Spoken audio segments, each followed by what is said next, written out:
नमस्कार दोस्तों, आप सभी का स्वागत है आपके अपने YouTube चैनल श्रेष्ठ टीचर में। आज इस वीडियो में हम आप सभी को सी टेट की ईवीएस की 15 पैडागॉजी की सबसे महत्वपूर्ण क्वेश्चन जो पूछे जाते हैं इस स्केच नोट्स के माध्यम से पूरा करवाने वाले हैं। इसके माध्यम से आपका रिवीजन और कॉन्सेप्ट क्लियर बिल्कुल अच्छे से हो जाएगा, जिससे 7 और 8 जो कि बहुत कम दिन बचे हैं कि एग्ज़ाम में आपको बहुत ज़्यादा मदद मिलने वाली है। दोस्तों, इस स्लाइड्स में हम आपको स्लाइड्स दिखा देते हैं। 6 स्लाइड्स हैं आपकी। 6 स्लाइड्स आपको हम कराने वाले हैं दोस्तों। इसी 6 स्लाइड्स के माध्यम से हम आपको पूरी जानकारी देंगे, तो वीडियो के अंत तक जुड़े रहिए ताकि हम आपको पूरी तरीके से ईवीएस की पैडागॉजी समझा सकें। दोस्तों, सबसे पहला है आपका पर्यावरण अध्ययन की प्रकृति और कार्यक्षेत्र, यानी कि नेचर एंड स्कोप। ठीक है, अब इसमें आप देखिए एकीकृत प्रकृति, इंटीग्रेटेड नेचर। अब एकीकृत प्रकृति का क्या मतलब है दोस्तों? सबसे पहले आप समझिए कि ईवीएस क्या है। ईवीएस केवल विज्ञान नहीं है, बल्कि यह विज्ञान, सामाजिक विज्ञान और पर्यावरण, ठीक है दोस्तों, का एकीकृत इंटीग्रेटेड रूप है। ठीक है, अब इसका उद्देश्य क्या होता है?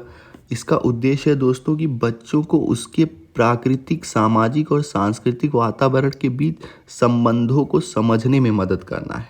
ठीक है, किसके किसके बीच में? कि प्राकृतिक, सामाजिक और सांस्कृतिक वातावरण के बीच संबंधों को समझने में बच्चे की मदद करना। अब दोस्तों समझिए कि यह कैसा है? यह संपूर्णता में देखता है। ठीक है, ये कोई अलग अलग चीज़ें बच्चा कैसे देखता है? बच्चा पूरा संपूर्ण चीज़ें देखता है, चाहे वो सामाजिक हो, चाहे वो प्राकृतिक हो। ठीक है, वो सबको जोड़ कर देखता है। आप ये बात समझिए, समग्र दृष्टिकोण होता है, यानी कि हॉलिस्टिक अप्रोच होती है बच्चे की। बच्चा अपने परिवेश को टुकड़ों में नहीं देखता, ठीक है, वो संपूर्ण रूप में देखता है।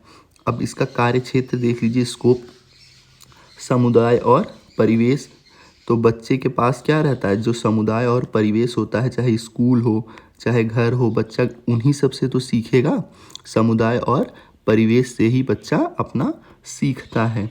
अब इसकी उद्देश्य की बात करिए दोस्तों, तो उद्देश्य क्या है? बच्चा जो है किससे? सामाजिक, सांस्कृतिक और प्राकृतिक रूप से अपने सीखता है। ठीक है, इसका यही उद्देश्य हो गया। अब दोस्तों एनसीएफ 2005 क्या कहता है इस पर? एनसीएफ 2005 कहता है कि बाल केंद्रित शिक्षा होनी चाहिए, चाइल्ड सेंटर। ठीक, रटाना नहीं है आपको। ठीक, अनुभव से जोड़कर हमें शिक्षा देनी है। जो कनेक्ट करना है वो एक्सपीरियंस से उसको, बच्चे को कनेक्ट करना है। ठीक, एनसीईआरटी की मुख्य विषय वस्तु। ठीक है, एनसीईआरटी की मुख्य विषय वस्तु यानी कि थीम्स इनके क्या क्या है? आप पहला देखिए कि परिवार और मित्र है। ठीक, एनसीईआरटी ने प्राथमिक स्तर पर दोस्तों ईवीएस पाठ्यक्रम को 6 मुख्य थीम में विभाजित किया है, जो बच्चों को दैनिक जीवन से जुड़ी हैं। ठीक, अब बच्चों के दैनिक जीवन से जुड़ी हैं तो परिवार और मित्र, इसमें पहला है परिवार और मित्र। उसके 4 उप थीम है। ठीक, आपसी संबंध, काम, खेल और जानवर, पौधे। ठीक है दोस्तों, आप देख रहे हैं कि ये परिवार है ना, उसकी कितनी है? 4 उप थीम है। आपसी संबंध, पौधे, जानवर, काम जो करता है आदमी, और खेल। ठीक है, अब दूसरा क्या है दोस्तों? तो दूसरा है उसका भोजन। ठीक, ये क्या है? भोजन, खेत से और थाली तक भोजन कैसे आता है? तो ये है। तीसरा है आपका आश्रय, यानी कि शेल्टर।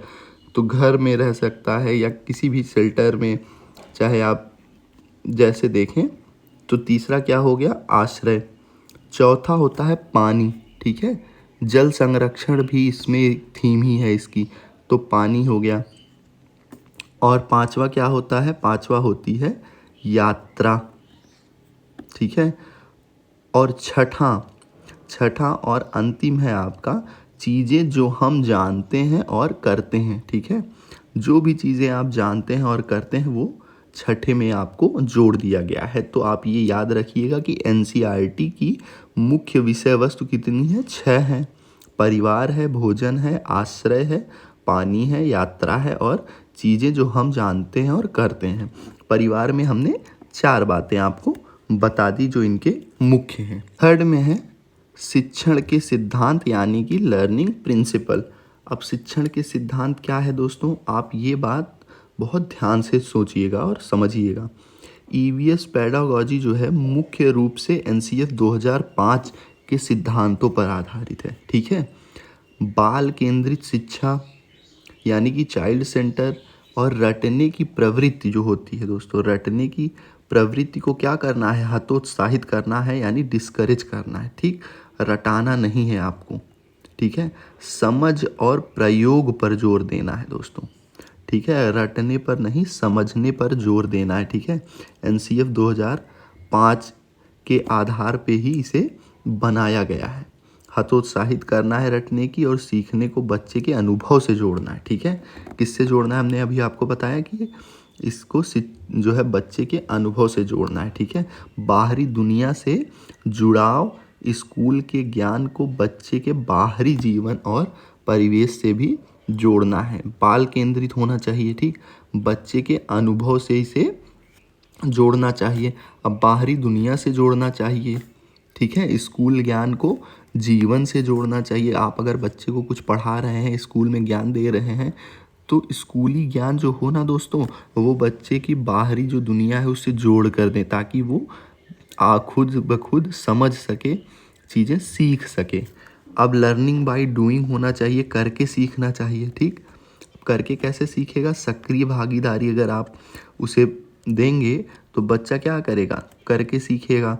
जैसे बच्चे को प्लांट लगवाइए, खुद वो बच्चा लगाएगा, उसे पानी देगा, समझेगा कि किस तरीके से प्लांट को लगाया जाता है, किस तरीके से उसकी ग्रोथ होती है। ठीक है, तो आपका ये हो गया शिक्षण के सिद्धांत, किस तरीके से ईवीएस के शिक्षण के सिद्धांत कार्य करते हैं। ठीक, चौथा क्या है दोस्तों, शिक्षण विधियां और गतिविधियां। अब शिक्षण विधियां और गतिविधियां यानी कि मेथड्स एंड एक्टिविटी। अब इसमें क्या है दोस्तों कि अवलोकन और चर्चा यानी कि ऑब्जर्वेशन एंड डिस्कशन। अब दोस्तों पहले ये समझिए कि एक शिक्षक के रूप में आदमी को किन किन विधियों या प्रभावी उपयोग क्या रहती है, अपेक्षित रहती हैं। तो पहला मान लीजिए कि अवलोकन और चर्चा विधि हो गई। अब अवलोकन और चर्चा विधि में क्या होता है, मान लीजिए किसी पौधे या जानवर को देखकर उसके बारे में क्या होता है, कक्षा में बातचीत करना। जैसे अब ये देखिए पौधा है, इसके बारे में आप देख के बच्चों को दिखाकर अब उसके बारे में क्या कर रहे हैं, बातचीत कर रहे हैं, डिस्कशन कर रहे हैं, प्रश्न पूछ रहे हैं, विचार साझा कर रहे हैं।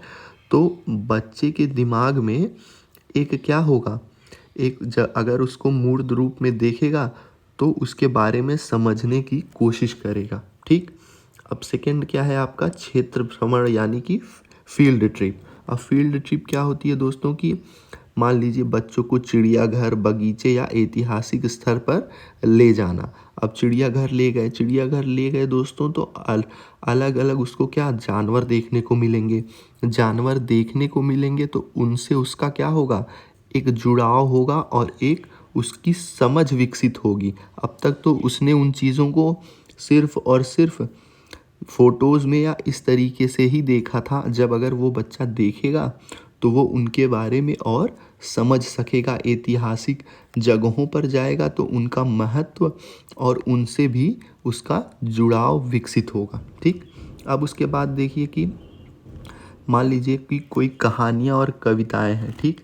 ठीक है, अब कविताएं और कहानियाँ क्या, जटिल अवधारणाओं को सरल और रोचक बनाने के लिए होती हैं। ठीक है, कोई कहानी हो गई, कोई कविता हो गई। ठीक है, क्या किस लिए ये किया जाता है, ताकि क्या हो गया, जटिल अवधारणाओं को सरल और रोचक रूप में बताया जा सके। अब आता है आपका परियोजना और कार्य यानी कि प्रोजेक्ट एंड वर्क। ठीक, अब इसमें क्या होता है, जैसे मान लीजिए पानी की बचत पर एक सर्वे आप करवा लिए मान लीजिए बच्चों से। ठीक, पानी की बचत कैसे करनी है उस पर निष्कर्ष निकाल लिया है, समस्या समाधान निकाले।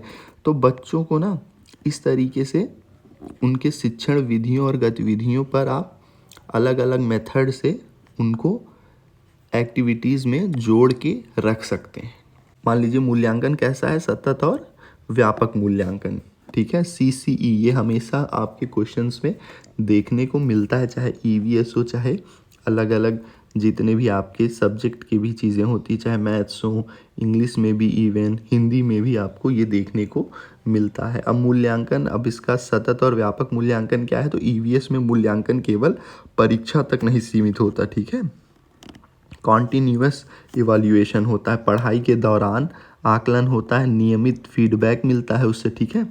ये क्या होता है, व्यापक मूल्यांकन होता है, ठीक है। कॉम्प्रिहेंसिव इवैल्यूएशन, ठीक, सभी पहलुओं का आकलन होता है, शैक्षिक और सहशैक्षिक, ठीक है। बच्चा सिर्फ उस पढ़ाई के बारे में ही नहीं, उसके खेल कूद एक्टिविटीज़, उसके नॉलेज के बारे में भी ये होता है। अब इसमें देखिए दोस्तों कि किस तरीके का होता है। पहला देख लीजिए, पोर्टफोलियो। ये क्या होता है, छात्र के काम इसमें रखे गए हैं ना पोर्टफोलियो में।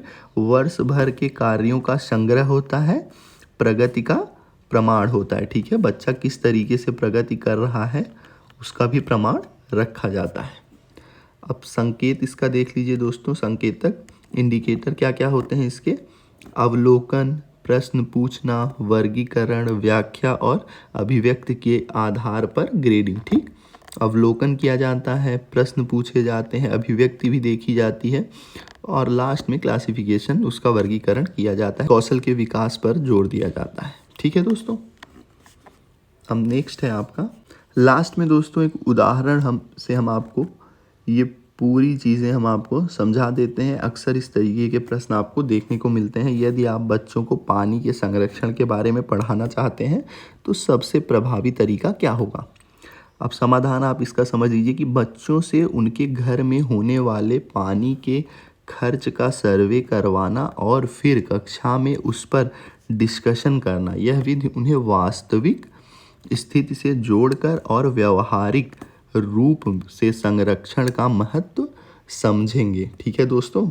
तो इस तरीके से लर्निंग बाय डूइंग, किसके, लर्निंग बाय डूइंग, करके सीख रहे हैं यहाँ पे बच्चे, ठीक, सर्वे के माध्यम से। तो इस तरीके के क्वेश्चन आपको एग्ज़ाम्स में देखने को मिलते हैं दोस्तों। अभी आपके 2-3 दिन एग्ज़ाम्स के बचे हुए हैं। मैं रिवीजन क्लासेस आपके लिए लाता रहूँगा। अगर आपने अभी तक हमारे चैनल को सब्सक्राइब नहीं किया है तो प्लीज़ चैनल को सब्सक्राइब करके जुड़ जाएं। वीडियो देखने के लिए आप सभी का धन्यवाद।